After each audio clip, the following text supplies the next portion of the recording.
Did you know that there are nearly 100 ASB-approved clubs on campus this year? While student participation is great, we believe that there's an oversaturation of clubs at FE that has created some problems, ultimately hurting them. With this new abundance of clubs, the ability to raise money for each of them gets more difficult because people who support these fundraisers only have so much money to spend.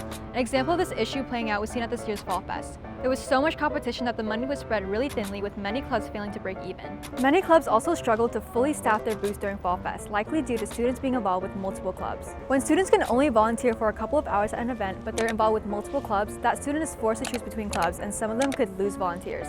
But with so many booths to staff, more and more people who aren't available are needed. Students also have to split their time between meetings, and with an average of 20 club meetings per day, overlap is likely and student participation gets diluted.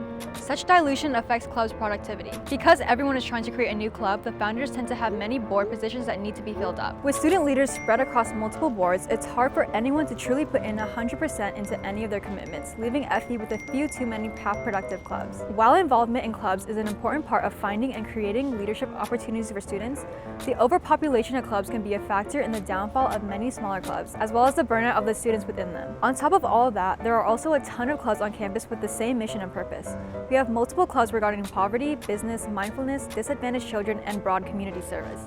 Wouldn't it be better if all the clubs working to fight poverty joined together to become one big poverty-fighting machine? Instead, we have 5 small clubs all trying to generate enough members, engagement, and money to host an impactful event. We believe that ASB and administration need to limit the number of clubs, especially clubs with similar purposes, in the future to prevent these problems from building on top of each other. And to students, we want to remind you to be mindful of your time, your energy, and your intentions when creating a new club. The attitude towards clubs at Fountain Valley are hurting groups trying to make an impact in our community. It might even end up hurting you too.